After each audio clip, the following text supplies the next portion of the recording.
Hola a todos. Tercera etapa del franquismo, etapa de desarrollo económico, podemos llamarlo, o de los planes de estabilización.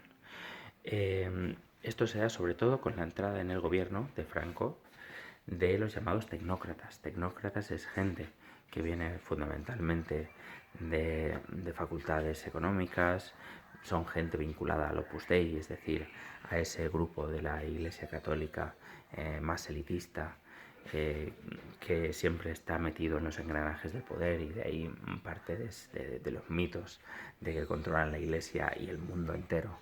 ¿Vale? Esa entrada de estos nuevos ministros, esta entrada de los tecnócratas en nuevos ministerios, ¿vale? Se hacen ministros desplazando sobre todo a falangistas.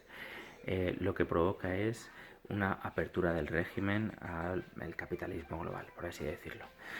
Y eso es muy importante. Después de una década, casi 2 décadas de autarquía y de lentitud en el desarrollo económico de España, esta entrada de los tecnócratas en el poder va a meter a España dentro de los mercados internacionales. Va a intentar subir las exportaciones, bajar las importaciones, y aunque bueno, al final el saldo rara vez va a ser positivo. ¿Por qué? Porque las exportaciones seguirán siendo mucho menos que las importaciones, pero ese saldo negativo se va a compensar por otra parte con varios fenómenos que se dan a partir del año 57, 58, 59, y que son fundamentalmente la emigración española a países como Francia, Suiza, Alemania, ¿vale? Las grandes emigraciones de los años 60. Por ejemplo, mi suegra estuvo en Suiza varios años, igual que su hermana, y bueno, seguro que tenéis familiares que también durante esos años estuvieron allí fuera, pues fundamentalmente eso, Francia, Suiza y Alemania. Eso además vino acompañado por un fenómeno muy importante, ¿vale? Y que suele estar vinculado a épocas de gran crecimiento económico, que es el éxodo urbano, el éxodo rural hacia las ciudades.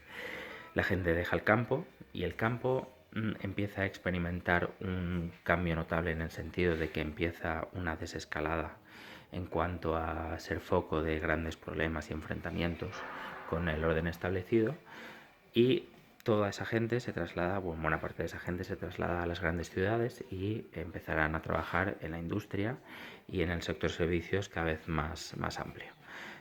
Es una época, sobre todo la de los años 60, una época de gran crecimiento económico. España crece a un ritmo descomunal, a un ritmo que llega incluso al 7%.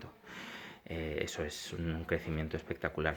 Se consolida una clase media muy importante, se terciariza la economía española, sobre todo a partir del turismo, y en ese sentido cobrará mucha importancia un ministro, que es Fraga Iribarne, que es un ministro que venía de Falange, pero de la parte moderada, y que lo que va a hacer son grandes campañas de marketing del régimen. Sobre todo lo que tiene que ver con el turismo, sobre todo lo que tiene que ver con las infraestructuras, va a mostrar la cara amable del régimen, por así decirlo. Incluso cuando hubo un accidente que estuvo a punto de costarnos la vida a todos, a vosotros también, porque hubiera matado a vuestros padres, que es el llamado desastre de Palomares, buscarlo, donde 2 aviones se estrellaron en esa playa, cargados con material nuclear, que al final no estalló, pero que si hubiera estallado pues hubiera provocado pues un drama tremendo. Fraga fue allí con varias personas de su ministerio y se bañaron en la playa para demostrarle a la ciudadanía española que no había por qué temer y que el turismo tenía que seguir llenando las playas y los lugares de España. Vale, entonces tenemos sobre todo a esos 2 nombres. El primero no lo he dicho. El primer nombre, López Rodó, que digamos es la cara más visible de las campañas de modernización de la economía, la cara de los tecnócratas en el nuevo gobierno. Y del INI, acordaos, el INI es el Instituto Nacional de Industria, es uno de los organismos que más importancia tienen en este crecimiento económico, que además le otorga a esta nueva clase media pues sentir en sus carnes por primera vez en la historia de España seguramente lo que es pertenecer a Europa, a la Europa moderna. La gente empieza a tener electrodomésticos, un coche, ve subir sus salarios.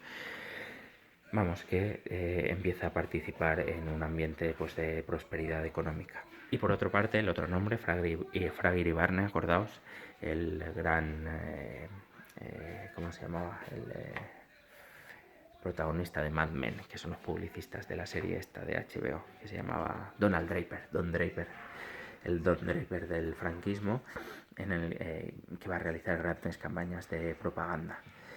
Y poco más que decir, ¿vale? Todo este ambiente de crecimiento económico muy importante, ya os he dicho en un vídeo anterior que muchos historiadores creen que tenía que llegar a España, que ya había señales de que a principios del siglo XX había un despegue económico de España, pero son los años 60 cuando finalmente se produce. ¿Se podía haber producido antes?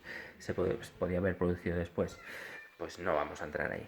¿Vale? Lo que tenéis que saber fundamentalmente es eso, que la dictadura empieza a cambiar un poco el paso, ya no se va a justificar tanto por la Iglesia ni tanto, evidentemente, por la vinculación con Alemania o con la Italia fascista, va a continuar justificándose por la victoria de la guerra civil, evidentemente va a seguir con la represión muy fuerte de una oposición que en estos momentos está fuertemente desgastada, es decir, todo el movimiento sindical, toda la izquierda en estos momentos de prosperidad económica pierde fuelle, porque la gente, los que habían combatido en la República por los derechos de los trabajadores, los que habían ido a las huelgas y demás, pues bueno, encuentran comodidades en casa que, pues dicho así de forma vasta, pues les van a alejar un poco más de la calle. Toda esta etapa de prosperidad va a detenerse a principios de la década de los 70 con el crecimiento del precio del petróleo, la crisis del 74, y esto se conectará además con el final de la vida de Franco y por lo tanto con el punto de inflexión que acabe con el franquismo. Esto ya lo veremos en el próximo vídeo, veremos los movimientos de oposición y veremos qué fuerza tienen y que van a contribuir a la desestabilización del régimen y al tardofranquismo, así dicho, hasta la muerte de Franco en el año 75. Así que nada más que decir de esta tercera etapa, etapa de los, no lo he dicho, el plan de estabilización, año 59, digamos que es los documentos que certifican este viraje económico, esta salida de la autarquía y este inicio del proceso de modernización de España, planes de estabilización del año 1959 y que perdurarán y que tendrán un ritmo muy potente hasta la década de los 70, cuando empieza a haber una crisis económica. Pues eso, me despido, hasta el próximo vídeo, un saludo a todos y a seguir con fuerza.